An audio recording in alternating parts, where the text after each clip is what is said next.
Okay, so hello everyone. A very good morning to all of you. Good morning बच्चों. Okay, so how are you all? And कैसा गया आप लोगों का ये रक्षाबंधन का फेस्टिवल कैसा गया आप लोगों का?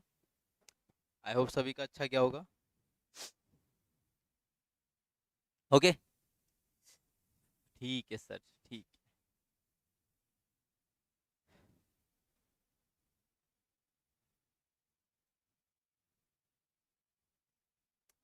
तो बच्चों अपन लोग लास्ट क्लास में अपन लोगों ने डिस्कशन किया था कि सर आज की क्लास में अपन लोग जो है हमारा जो चैप्टर नंबर 1 है that is basic concepts of economics वो हम खत्म करेंगे. ठीक है. बात एंड लास्ट क्लास में हम लोगों ने बात किया था कि सर हम लोग पढ़ रहे थे central problems of an economy हम लोगों ने करा था. And after the central problems हम लोगों ने पढ़ा था कुछ. हम लोगों ने कॉन्सेप्ट्स देख रहे थे इकोनॉमिक्स से कुछ कॉन्सेप्ट्स हम लोग डिस्कस कर रहे थे. फिर हमने economics as a science as an art हमने ये डिस्कस किया था. उसके बाद हम लोगों ने बात किया था नॉर्मेटिव पॉजिटिव हमने वापस से चेक किया था एक बार को. और फिर एक वेल्थ रिलेटेड एक कॉन्सेप्ट हम लोगों ने देखा था कि what do we mean by wealth. तो वहां पे हम लोगों ने उस दिन ये समझा था कि वेल्थ क्या होता है sir. It is the stock of some goods which are under the ownership of a person. अगर पर्सनल ओनरशिप में है तो उसको अपन पर्सनल वेल्थ बोलते हैं. नेशन की अगर बात करें तो उसको नेशनल वेल्थ बोलते हैं. नेशनल की नेशन की वेल्थ में हमने देखा था रोड ब्रिजेस डैम्स इंफ्रास्ट्रक्चर ये सब चीजें नेशन की वेल्थ में आती हैं. एंड हमने एक बात और कही थी कि वेल्थ जो होता है वो कौन सा कॉन्सेप्ट होता है सर. वेल्थ जो होता है ना वो एक तरह का स्टॉक कॉन्सेप्ट होता है. ठीक है. वेल्थ जो होता है वो कैसा कॉन्सेप्ट होता है सर. वेल्थ जो होता है वो एक तरह का स्टॉक कॉन्सेप्ट होता है सर. ठीक है. ऐसा हम लोगों ने कुछ तो पढ़ा था अभी तक की अगर हम बात करें तो.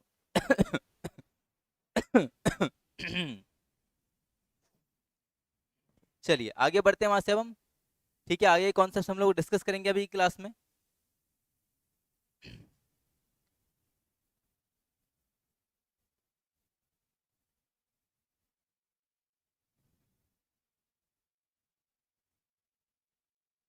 आई होप तुम लोगों ने ये सब चीजें गो थ्रू करा एक बार वापस खुद से पढ़ के देखा. हाँ. थोड़ा कुछ पढ़ के देखा तुम लोगों को समझ में आया.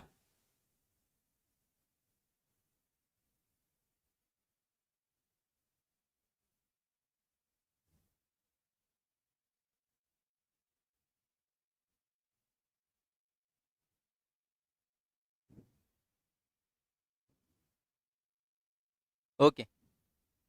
तो अपन लोगों ने वेल्थ का कॉन्सेप्ट हम लोगों ने डिस्कस कर लिया था. अभी हम लोग स्टार्ट करते हैं. यस वेल्थ एंड वेलफेयर हो गया था. अभी हम स्टार्ट करते हैं मनी के साथ में. ठीक है. नेक्स्ट जो हमारा इकोनॉमिक कॉन्सेप्ट आ रहा है दैट इज मनी.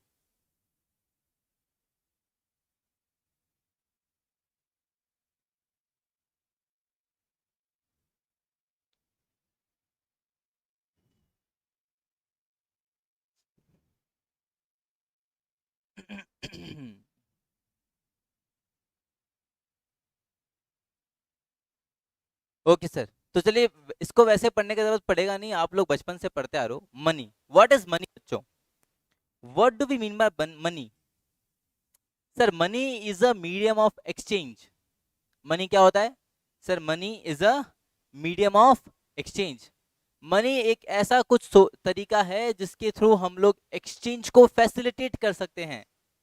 ठीक है. मनी एक ऐसा मीडियम है जिसके थ्रू हम क्या कर सकते हैं एक्सचेंज को फैसिलिटेट कर सकते हैं. जिससे हमारे लिए गुड्स एंड सर्विसेज का बाइंग और सेलिंग क्या होता है सर थोड़ा आसान हो जाता है. तो उसको उस कॉन्सेप्ट को हम मनी बोलते हैं. ठीक है. आपको पता है पहले मनी नहीं हुआ करता था तो वहां पे हम लोग बार्टर सिस्टम यूज किया करते थे as a common mean as a means of exchange. Not a common means of exchange as a means of exchange. वहां पे हम लोग बार्टर सिस्टम फॉलो किया करते थे जिसके लिए double coincidence of bonds होना जरूरी था. Double coincidence of bonds मतलब जिस चीज का जरूरत मुझे है वो तुम्हारे पास होना चाहिए. जिस चीज का जरूरत तुमको है वो मेरे पास होना चाहिए. सो दैट हम हमारे गुड्स को क्या कर सके आपस में एक्सचेंज कर पाए. तो in order to enter into any transaction into any exchange वहां पे डबल को इंसिडेंस का बॉन्ड्स का होना जरूरी था. बट ये बड़ा ही मुश्किल होता था to find out the double coincidence of bonds. ऐसा कोई पर्सन ढूंढना जिसको वो गुड्स चाहिए जो आपके पास है और ऐसा कोई पर्सन ढूंढना जिसके पास वो गुड्स है जो आपको चाहिए। तो इसीलिए फिर मनी को हमने इंट्रोड्यूस किया था। मनी तो क्या है sir, it is a common means of exchange. आपको कोई भी गुड्स एंड सर्विसेज क्या करना है, एक्सचेंज करना है, तो आप पैसा ले आओ, आपका गुड्स एंड सर्विसेज एक्सचेंज हो जाएगा, आप बेच सकते हो, आप खरीद सकते हो। ठीक है, तो मनी सर ये भी एक इकोनॉमिक टर्म है। चलिए पढ़ते हैं इसके बारे में क्या बता रहा है। Anything which is widely accepted in exchange of goods और इन settling dates is regarded as money. Once upon time there was a barter system, जो मैंने आपको बता दिया, इसको पढ़ने की जरूरत नहीं है। हाँ सर, मनी में क्या क्या चीजें आती हैं, मनी क्या होता है मैंने आपको बता दिया, बार्टर सिस्टम क्या होता है मैंने आपको बता दिया। हाँ, अब बात करते हैं कॉन्स्टिट्यूएंट्स ऑफ मनी। मनी के अंदर क्या क्या चीजें आती हैं, हम किन किन चीजों को कॉन्स्टिट्यूएंट्स मानते हैं। रूपी नोट्स एंड कॉइन्स, आपने नोट तो देखा ही होगा सभी ने, तो हमारे जो करेंसी नोट्स हैं, जो कॉइन्स होते हैं सर, वो मनी में आते हैं। साथ ही साथ credit cards, debit cards, ATM cards, travellers cheque. अब तो मनी के अंदर, अब तो मनी का डेफिनेशन बहुत वाइड हो गया है यार, अब तो मनी का डेफिनेशन बहुत वाइड हो गया है। अब तो हमारे जो डिजिटल करेंसी है सर, वो भी मनी के डेफिनेशन में आती है। हमारे वॉलेट्स में जो पैसा रखा रहता है वो भी सर मनी की डेफिनेशन में आ जाता है। तो अब तो मनी का जो स्कोप है बहुत इतना बढ़ चुका है सर। इवन चेक्स वगैरह, ये सब क्या है सर, फॉर्म ऑफ मनी है। These are the constituents of money. ठीक है, तो ये एक टर्म था हमको जो समझना था इकोनॉमिक। अभी समझो, यहाँ ये बड़े बड़े टॉपिक नहीं है, ये कुछ छोटी छोटी टर्म्स है जो हमको इकोनॉमिक्स में पढ़ने को मिलेंगी, इसलिए आपको यहाँ पे पहले सबके बारे में एक इंट्रोडक्शन दे रहा है कि ये सब चीजें क्या होती हैं। तो मनी क्या होता है आगे समझ में, मनी कॉन्स्टिट्यूएंट्स आगे समझ में। नेक्स्ट जो टर्म बता रहा है वो बता रहा है मार्केट। तो मैं आपको वैसे ही बता देता हूँ, क्या पढ़ोगे इसमें। मार्केट क्या होता है सर, मार्केट एक जगह होती है, नहीं sir, market is a platform. Market is a platform which provides such services या विच ऑफर्स सच सर्विसेज, जहां पे क्या होता है sir, buyer and seller, buyer and seller came into communication, came into contact in order to buy or sell some goods or services for a consideration. तो what is the market? Market means a platform जहां पे buyer and seller क्या कर पा रहे हैं, एक दूसरे से कम्युनिकेट कर पा रहे हैं, एक दूसरे से कांटेक्ट में आ पा रहे हैं, सो दैट कुछ गुड्स और सर्विसेज को आपस में एक्सचेंज कर सकें फॉर अ कंसीडरेशन, एक डेफिनेट प्राइस के लिए। आई समझ में बात। तो मार्केट मीन समझना, कोई physical place is not a market, कि सर मार्केट बोले तो सर वो दिल्ली बाजार का दिल्ली बाजार का क्या, दिल्ली में जौहरी बाजार हो गया सर, वो एक मार्केट सर, वो एक प्लेस है। नहीं नहीं नहीं, मार्केट का जो डेफिनेशन है वो प्लेस से कन्फाइंड नहीं है। मार्केट इज अ प्लेटफॉर्म, एक ऐसा अरेंजमेंट जो क्या कर रहा है, आपको एक ऐसा फैसिलिटी प्रोवाइड कर रहा है जहां पे बायर और सेलर क्या कर सकते हैं, एक दूसरे से कांटेक्ट मार सकते हैं ताकि गुड्स एंड सर्विसेज बेच और खरीद सकें फॉर अ प्राइस। तो वो प्लेटफॉर्म को एक हम क्या बोलते हैं, मार्केट। मार्केट आजकल सिर्फ फिजिकल फॉर्म में एग्जिस्ट कहां करता है, मार्केट तो समझो अमेजॉन, मिंत्रा, ये सब क्या है सिर्फ तो ऑनलाइन प्लेटफॉर्म है, पर है तो मार्केट ही ना। बिकॉज वहां पे भी क्या हो रहा है, बायर और सेलर क्या कर रहे हैं, एक दूसरे से कांटेक्ट में आ रहे हैं, buying on selling of goods हो रहा है फॉर अ प्राइस। हाँ सर, तो वो भी तो एक तरह का मार्केट प्लेस हुआ। शेयर मार्केट है भी वो मार्केट प्लेस ही है। तो शेयर मार्केट भी क्या है, एक तरीके से एक ऑनलाइन प्लेटफॉर्म की तरह काम करता है बस। तो market is not a physical place, it is a what, it is a platform, it is a platform, it is an arrangement जहां पे बायर और सेलर क्या करते हैं, गुड्स एंड सर्विसेज बेचते हैं और खरीदते हैं फॉर अ प्राइस। चलिए पढ़ के देखते हैं क्या बता रहे हैं यहाँ पे हमको।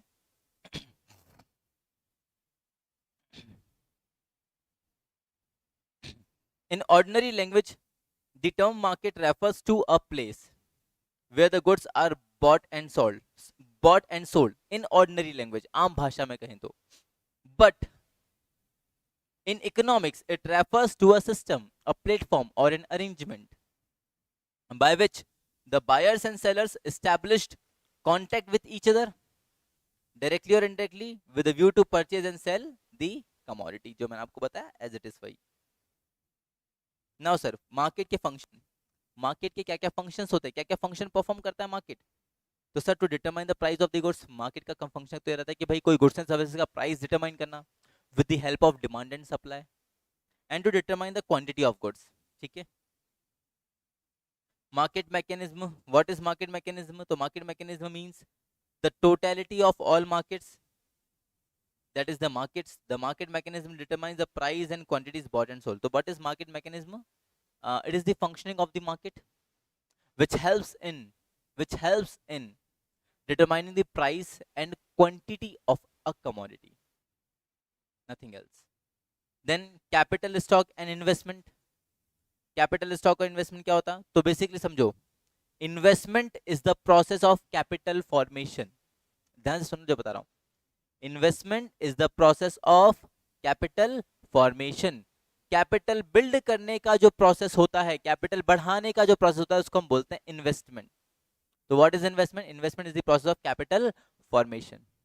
और जैसे जैसे हमारा वो कैपिटल बढ़ता जाता है, तो जो क्या हमारे पास क्या होता जा रहा है? कैपिटल का स्टॉक जमा होता जा रहा है. हमारे पास कैपिटल का स्टॉक इंक्रीज होता जा रहा है. ठीक है, तो इन्वेस्टमेंट एंड कैपिटल स्टॉक ये दो अलग अलग एस्पेक्ट हैं, जहां पे इन्वेस्टमेंट क्या करता है? कैपिटल के स्टॉक में इंक्रीमेंट लेकर आता है. ठीक है, ऐसा देखिएगा. Investment is the increment in capital stock. अब ये सब सपोज ये सब पढ़ने की जरूरत नहीं पड़ेगा तुमको, सीधी सी बात. Investment is the increment in capital stock, मैं तुमको बताया. And capital stock indicates the productive capacity of the economy. What is capital stock? Sir capital जो है वो हमको बताती है कि हम कितना क्वांटिटी में प्रोडक्शन कर सकते हैं, हमारा मैक्सिमम प्रोडक्शन कैपेसिटी कितना है. वहीं इन्वेस्टमेंट क्या करता है? उस कैपिटल स्टॉक को बढ़ाता है. Investment is the process of capital formation. तो इन्वेस्टमेंट क्या करता है? उस कैपिटल के स्टॉक को इंक्रीज करता है, यानी हमारे प्रोडक्शन की कैपेसिटी को इंक्रीज करता है इन्वेस्टमेंट. तो ये दो कॉन्सेप्ट्स हैं, एक तो कैपिटल स्टॉक और एक इन्वेस्टमेंट.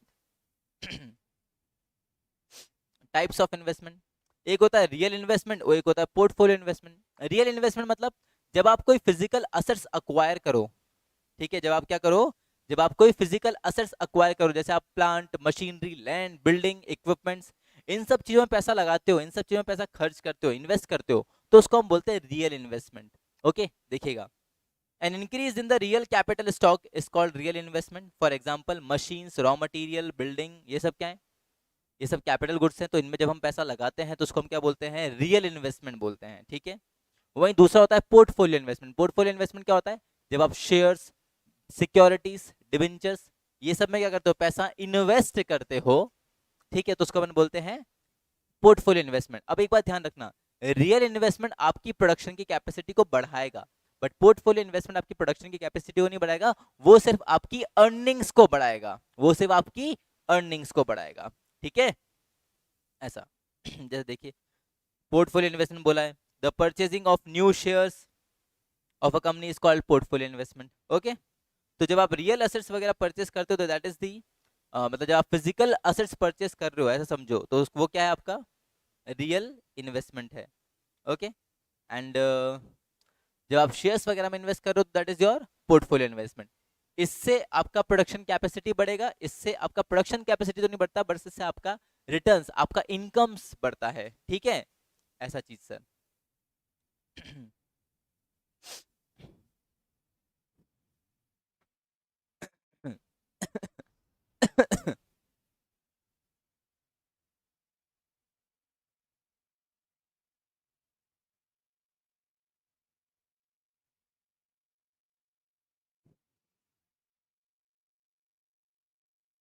देखिए आगे, नोट,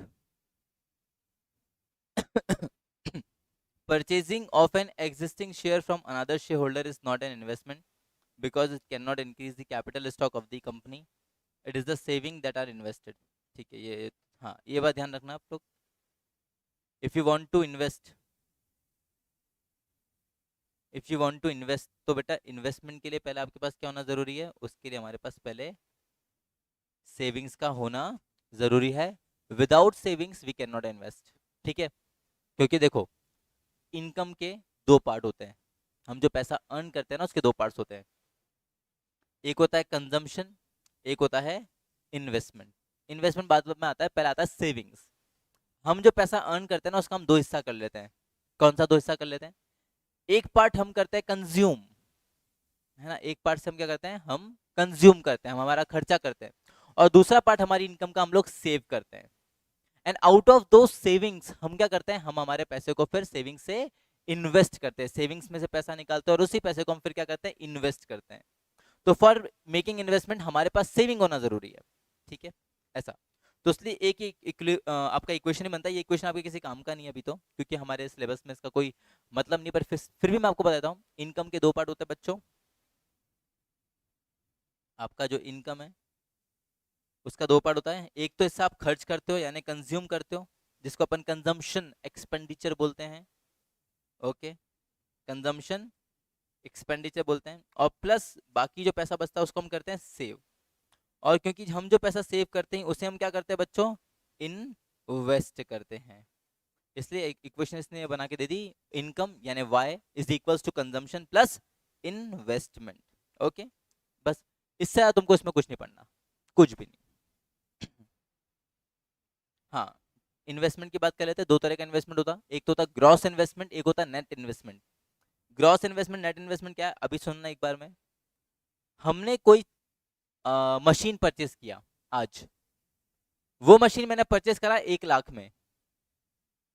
अब मैं उस मशीन को अपनी बुक्स ऑफ अकाउंट्स में 1 लाख पे शो कर रहा हूं। ये मैंने मशीन 1 लाख में ली है, ये मशीन मैंने 1 लाख में ली है, ये मशीन मैंने 1 लाख में ली है। तो वो 1 लाख क्या उसका ग्रॉस इन्वेस्टमेंट, कि मैंने ग्रॉस अमाउंट उसमें कितना इन्वेस्ट किया। पर मुझे बताओ, क्या आज से 1 साल बाद भी उस मशीन की वैल्यू 1 लाख रुपए होगी? Answer is no.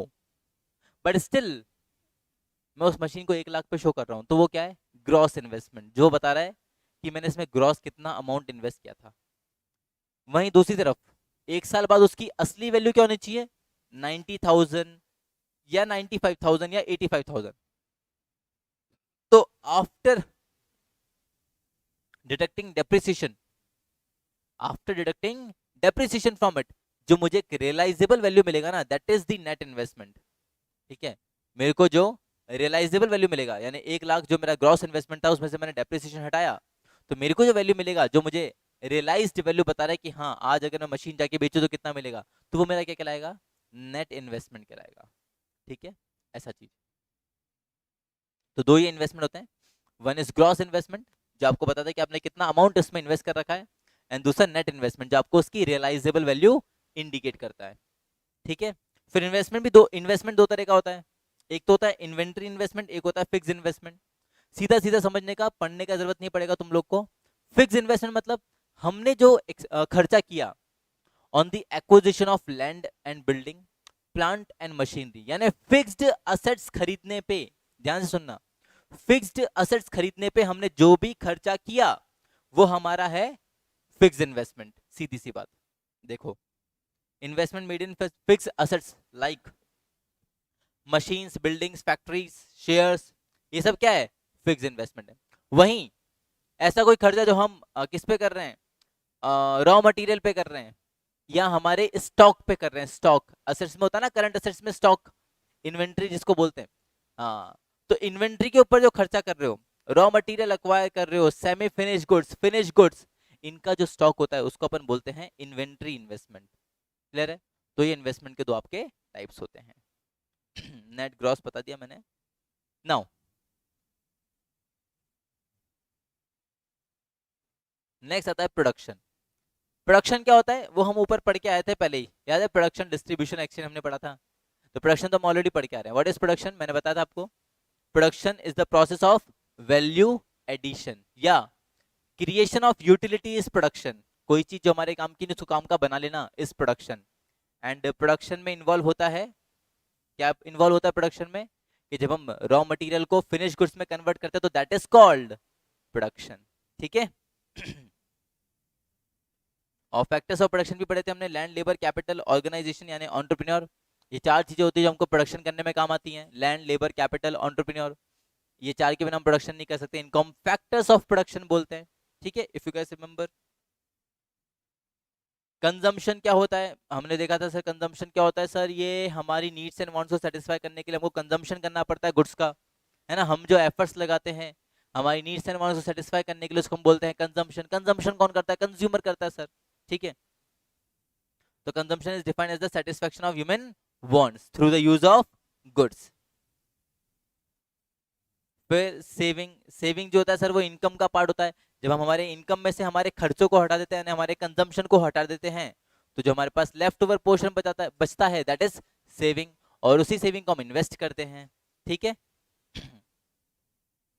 Income, net flow of money, net inflow of money, जितना पैसा आपके पास आया, ठीक है, जितने पैसे का इनफ्लो होता है हमारे पास, उसको हम क्या बोलते हैं, इनकम बोलते हैं सर। तो what is income sir? It is the inflow of money, ठीक है। अब वो चाहे सैलरी के फॉर्म में आए, चाहे वो वेजेस की फॉर्म में आए, चाहे इंटरेस्ट की फॉर्म में आए, इनकम तो इनकम होता है। Income means inflow of money, ठीक है। सर ये अपन इतना फटाफट फटाफट क्यों पढ़ रहे हैं सर? ये सब क्या पढ़ रहे हैं? अरे कुछ टर्म्स तुमको दिया है, बेसिक्स बता रहे हैं, तो कुछ बेसिक्स टर्म्स तुमको बता रहे हैं इकोनॉमिक्स का, ठीक है, जो तुमको आगे जाके अच्छे से पढ़ने को मिलेगा। वेल्थ हमने डिस्कस किया ही था कल। कंज्यूमर सरप्लस, अभी कंज्यूमर सरप्लस तो तुम्हारे काम का है नहीं यहाँ पे। चलो फिर भी मैं तुमको बताता हूँ, एक सेकंड रुकना बच्चों, प्लीज एक सेकंड रुकना।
ओके, सो चलिए कंज्यूमर सरप्लस का बात कर लेते हैं। वैसे तो कंज्यूमर सरप्लस आपको पूरा अच्छे से पढ़ने को मिलेगा, सेकंड थर्ड चैप्टर में पढ़ने को मिलेगा आपको पूरा।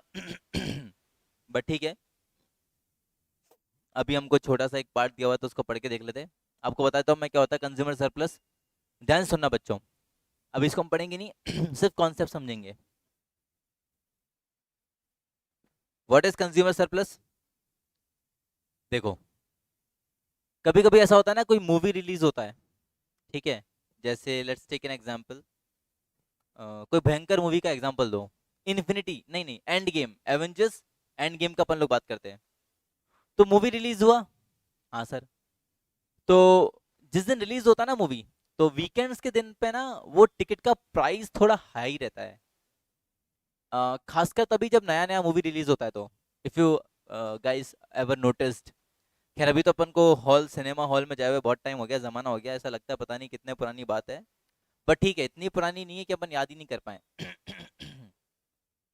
तो क्या बात करते हैं कि कोई नया मूवी लगा, जैसे मान लेते हैं एवेंजर्स एंड गेम लगा, नया तो नहीं, काफी टाइम हो गया, कोई बात नहीं। तो हम जब फर्स्ट डे फर्स्ट शो का बात करते हैं, या सोचते हैं कि हम तो पहला पहला जो वीकेंड है उसी पे देखेंगे, तो आप लोग नोटिस करोगे पहला पहला वीक होता है ना, उसमें मूवी का प्राइस थोड़ा हाई रहता है। वही मूवी आप अगर एक दो हफ्ते बाद देखो, वीक डेज में देखो, तो आपको शायद थोड़ा कम प्राइस में मिल जाए देखने को। बट हम क्या करते हैं, क्या हम रुकते उसके लिए कि नहीं नहीं नहीं, जब प्राइस कम होगा तभी देखेंगे? हाँ, नहीं, हम क्या करते हैं, नहीं हमको तो फर्स्ट डे फर्स्ट शो देखना है ये मूवी, नहीं तो कोई हमको स्पॉइलर दे देगा कि थेनोस कैसे मरा। तो हम क्या करते हैं उस केस में, इवन दो हमारा पैसा ज्यादा लग रहा होता है तो भी हम वो पिक्चर देख लेते हैं, वो मूवी देख लेते हैं, even at a higher price. ये क्या है? This is called consumer surplus. ये जो आपको फिनोमेना देखने को मिला ना, this is called consumer surplus. When the consumer is ready to pay a much higher amount than what is required, मतलब जितना अमाउंट पे करना चाहिए था उससे ज्यादा अगर कंज्यूमर क्या करे, पे करने को रेडी हो, तो उस कॉन्सेप्ट को क्या बोलते हैं, कंज्यूमर सरप्लस। फॉर एक और एग्जांपल लेते हैं, let's take another example, remdesivir. अभी आप लोग को पता है जब सेकेंड वेव आया था कितना बुरा हाल हुआ हमारी कंट्री का। रेमडेसिविर का एक इंजेक्शन जो शायद हार्डली 5 to 10,000 की रेंज में आ जाता, मिल जाता होगा, इजीली अवेलेबल हो जाया करता था वो 15 50,000 1 लाख रुपीज तक में आ रहा था एक इंजेक्शन, जिसका प्राइस 10,000 भी हो सकता था, पर वो 1 लाख रुपीज में आ रहा था। तो वहां पे हम क्या कर रहे थे, 10,000 की चीज के लिए 1 लाख रुपया तक देने को रेडी थे। मानते हो मेरी बात, कि एक ऐसा चीज जो कितने का, 10,000 का, उसके लिए हम 1 लाख रुपीज तक पे करने को रेडी थे। तो ये क्या था, this is called consumer surplus. कि जब कंज्यूमर क्या करे, उसके एक्चुअल प्राइस से ज्यादा के लिए उसको पे करने को रेडी हो, तो that is called consumer surplus. ठीक है, डिटेल में बात हम आगे चल के करेंगे। तो ये एक और कॉन्सेप्ट पढ़ने को मिलेगा हमको। ठीक है फिर law of diminishing marginal utility. अब समझो ये law of diminishing marginal utility यहाँ पे इसने क्यों दिया, क्या इसका सेंस है, आई डोंट नो, बिकॉज ये अच्छे से आपको पूरा पढ़ने को मिलता है आगे चल के यहाँ पे देने का। चलो कोई बात नहीं, मैं तुमको शॉर्ट में बता देता हूँ स्टिल क्या होता है। आप लोगों ने 12th में पढ़ा होगा, इफ पढ़ा है तो। Law of diminishing marginal utility क्या होता है सर, ये एक लॉ है which is based on consumption of a commodity, है ना, कंजम्पशन पे बेस्ड ऑन है ये लॉ। ये जो लॉ है, law of diminishing marginal utility, किसके लिए सर, कंज्यूमर के लिए है, and it is based on consumption. क्या बोलता है सर ये law, this law states that as consumer consumes more and more units of a commodity, as consumer consumes more and more units of a commodity, जो उसको satisfaction मिल रहा होता है ना कंजम्पशन से, इट कीप्स ऑन डिक्लाइनिंग। ठीक है, समझना, ये लॉ ऐसा बोलता है कि जैसे जैसे कंज्यूमर अपना कंजम्पशन इंक्रीज करेगा, जैसे जैसे कंज्यूमर अपना कंजम्पशन इंक्रीज करेगा, तो जो सेटिस्फेक्शन उसको मिल रहा था ना हर एक पर यूनिट के कंजम्पशन से, हर एक यूनिट के कंजम्पशन से उसको जो सेटिस्फेक्शन मिल रहा था, that level of satisfaction it keeps on declining. यानी वो सेटिस्फेक्शन लेवल लगातार क्या होता जाएगा, कम होता जाएगा। लेट्स मतलब फॉर एग्जांपल, पिज्जा आया हमारे सामने, हमने पिज्जा का पहला स्लाइस उठाया, हमने उसको कंज्यूम करा, हमको बहुत अच्छा लगा, हमको बहुत मजा आया, बहुत ज्यादा सेटिस्फेक्शन मिला। दूसरा स्लाइस उठाया, उसको हमने कंज्यूम करा, पर इसको खाने में उतना मजा नहीं आया जितना पहले वाले में आया था। सेटिस्फेक्शन तो अभी भी मिला, पर पहले कंपैरिजन में थोड़ा कम मिला। फिर थर्ड स्लाइस तो और कम सेटिस्फेक्शन, फोर्थ स्लाइस तो और कम सेटिस्फेक्शन। तो यहाँ पे क्या हो रहा है, as the consumption increases the level of satisfaction it keeps on decreasing. तो ये जो एक साइकोलॉजिकल फिनोमेना आपको देखने को मिल रहा है कंज्यूमर का, कि जैसे जैसे कंजम्पशन इंक्रीज हो रहा है उसका लेवल ऑफ सेटिस्फेक्शन डिक्रीज हो रहा है, इसको हम बोलते हैं law of diminishing marginal utility. ठीक है, एंड यहाँ पे एक ये टर्म निकल के आ रही है यूटिलिटी, जो हमने ऑलरेडी पहले भी डिस्कस कर रखा है बच्चों कि कोई चीज हमारे कितना काम का है, that is called utility. And बहुत सिंपल सिंपल वर्ड्स में बताऊं तो इट इज द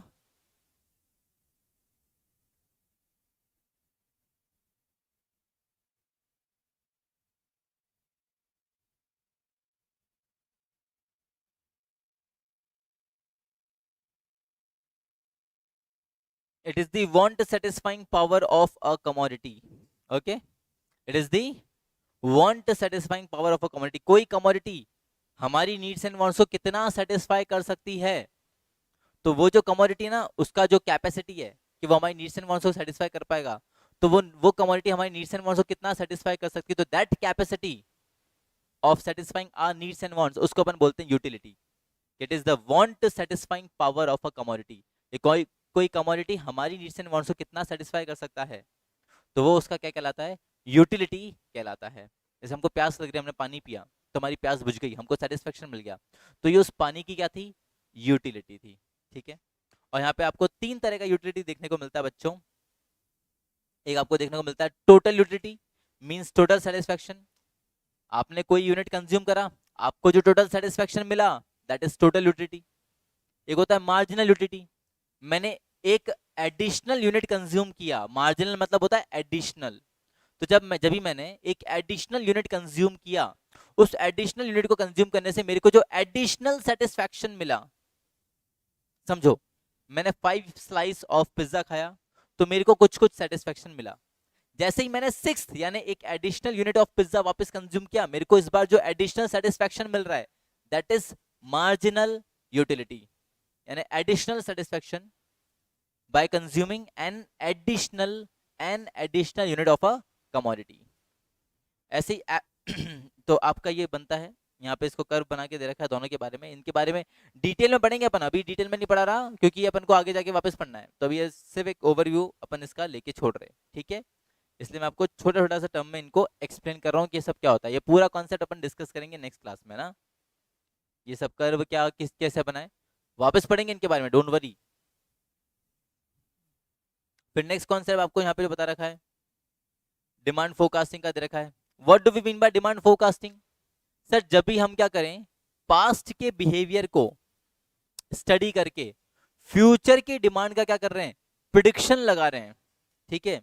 पास्ट के डिमांड के बिहेवियर को देख के हम लोग क्या कर रहे हैं, फ्यूचर की डिमांड का प्रिडिक्शन लगाते, तो उसको अपन क्या बोलते हैं, डिमांड फोरकास्टिंग बोलते हैं, है ना।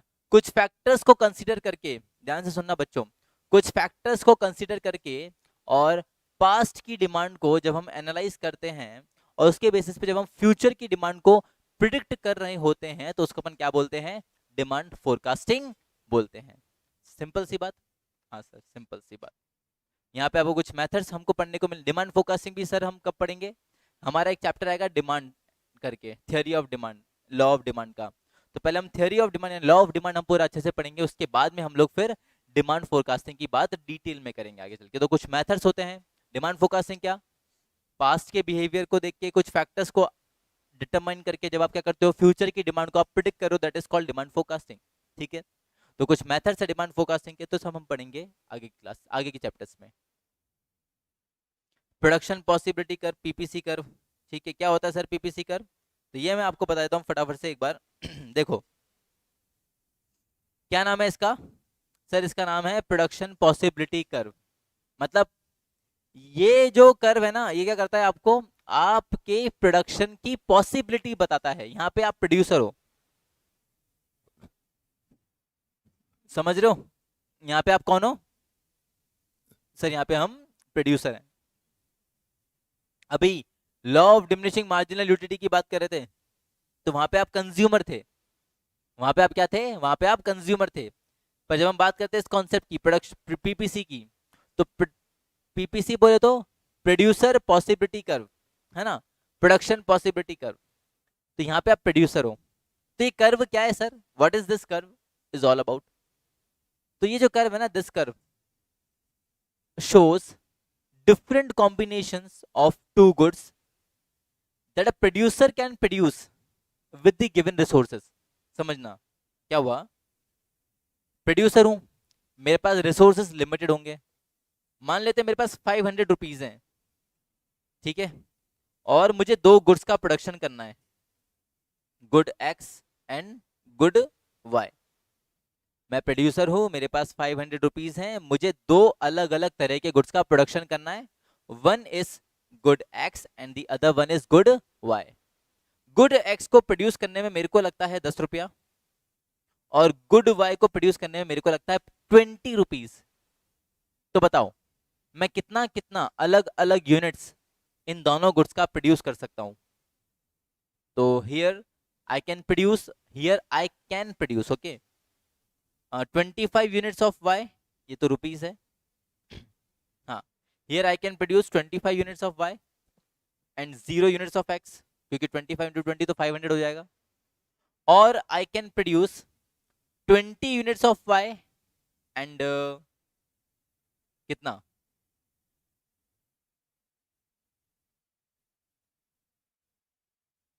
एंड 10 यूनिट्स ऑफ एक्स, ठीक है, और I can produce 15 units of Y and 20 units, नहीं 20 से तो ज्यादा आ जाएगा, कितना आएगा, 15 to 3300, yes true, 20 units of X, और I can produce 10 units of Y and 30 units of X, और 5 units of Y, 40 units and 0 and 50। यानी इतना इतना अलग अलग यूनिट्स का मैं प्रोडक्शन कर सकता हूँ एक्स और वाई का। चाहूँ तो 25 यूनिट्स, 20 10, 20 15, 30 10, 40 50, इतना अलग अलग यूनिट्स का प्रोडक्शन किया जा सकता है of X and Y with given resources.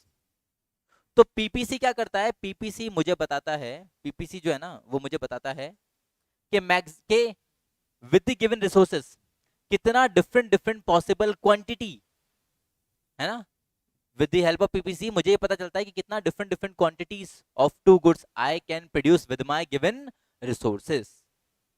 तो पीपीसी बोले तो प्रोडक्शन की पॉसिबिलिटी बताने वाला कर्व, पीपीसी बोले तो प्रोडक्शन की पॉसिबिलिटी बताने वाला कर्व, कि भाई अपना गिवन रिसोर्सेज में आप कितना डिफरेंट डिफरेंट क्वांटिटीज का प्रोडक्शन कर सकते हो, कितना कितना डिफरेंट डिफरेंट क्वांटिटीज का पॉसिबल प्रोडक्शन किया जा सकता है। तो एक ऐसा कर्व जो हमको हमारे प्रोडक्शन की पॉसिबिलिटीज बताता है उसको हम बोलते हैं प्रोडक्शन पॉसिबिलिटी कर्व। ओके, यानी इन कॉम्बिनेशंस को जब मैं एक कर्व के थ्रू इंडिकेट करूंगा तो that is called PPC, production possibility curve. Okay, simple is that.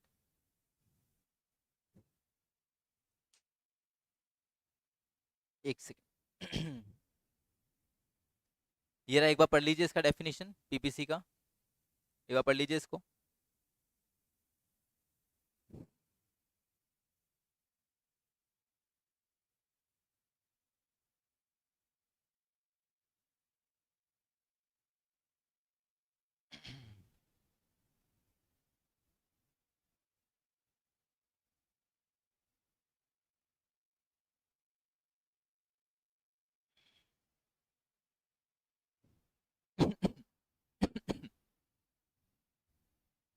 पढ़ा आप लोगों ने? क्लियर है ये चीज? हाँ जी, क्लियर है। तो what is PPC?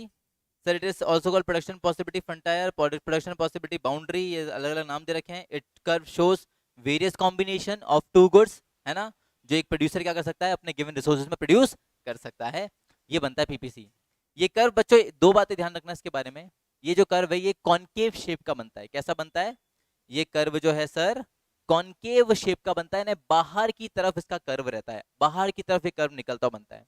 And it slopes downward, and this curve slopes downward. Slopes downward मतलब अगर आप देखोगे ऊपर से तो नीचे की तरफ आ रहा है, ऐसा नहीं कि ऊपर से ऊपर जा रहा है, ऊपर से नीचे की तरफ आ रहा है। तो दो की मेन कैरेक्टरिस्टिक है इस कर्व का।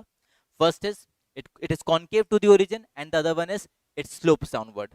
ठीक है, इसकी दो अजम्पशंस रहेंगी कि जितना भी रिसोर्स है प्रोड्यूसर के पास वो रिसोर्सेज कांस्टेंट रहेगा और रिसोर्सेज का मुझे फुल यूटिलाइजेशन करना है, एंड जो टेक्नोलॉजी यूज कर रहा हूं मैं प्रोडक्शन के लिए वो भी क्या रहेगी? फिक्स रहेगी। ठीक है, ऐसा।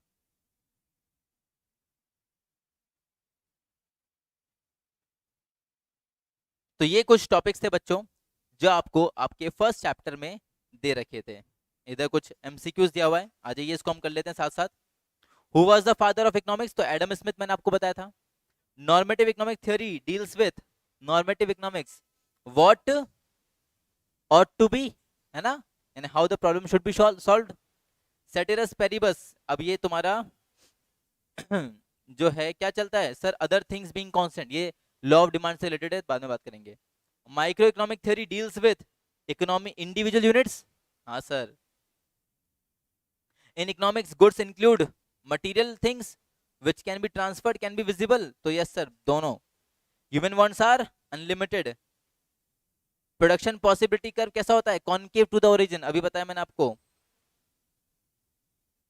पीपीएफ इज लीनियर, तो ये अब ये मैं आपको बताऊंगा बाद में। ये अपने को पीपीएफ यानी प्रोडक्शन पॉसिबिलिटी कर्व अगर कॉनकेव ना बने, अगर स्ट्रेट लाइन बने तो स्ट्रेट लाइन कम बनता है, तो ध्यान रखना स्ट्रेट लाइन बनता है when opportunity is constant.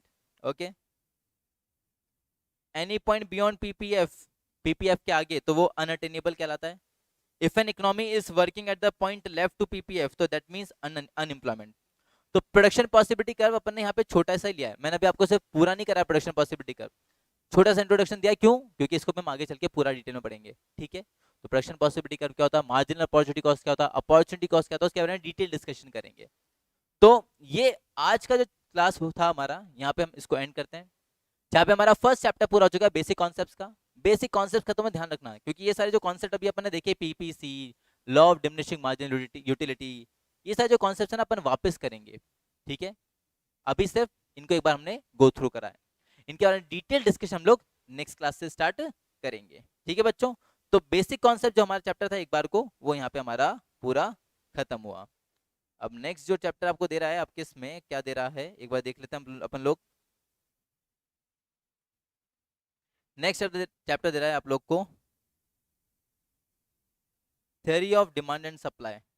Okay, तो before theory of demand and supply next class में अपन लोग स्टार्ट करेंगे पहले प्रोडक्शन पॉसिबिलिटी कर्व के साथ। वो क्या होता है पूरा डिटेल में पढ़ाऊंगा मैं आपको। Opportunity cost, marginal opportunity cost, then law of diminishing marginal utility, marginal utility, ये सारे कॉन्सेप्ट हम पहले डिटेल में करेंगे, उसके बाद में हम डिमांड और सप्लाई पे आगे बढ़ेंगे। ठीक है बच्चों? Yes, sir. चलिए, तो मिलते हैं हम लोग नेक्स्ट क्लास में, जहां पे हम सबसे पहले स्टार्ट करेंगे विद पीपीसी का कॉन्सेप्ट। पीपीसी के बाद हम लोग यूटिलिटी के कॉन्सेप्ट की बात करेंगे, जो आज हमने छोटा छोटा ऊपर से ओवरव्यू लिया ना, उनको हम डिटेल में बात करेंगे। उसके बाद में फिर हम सेकंड चैप्टर से स्टार्ट करेंगे। ठीक है, चलिए, तो मिलते हैं नेक्स्ट क्लास में। Till then take care, stay safe, thank you very much बच्चों।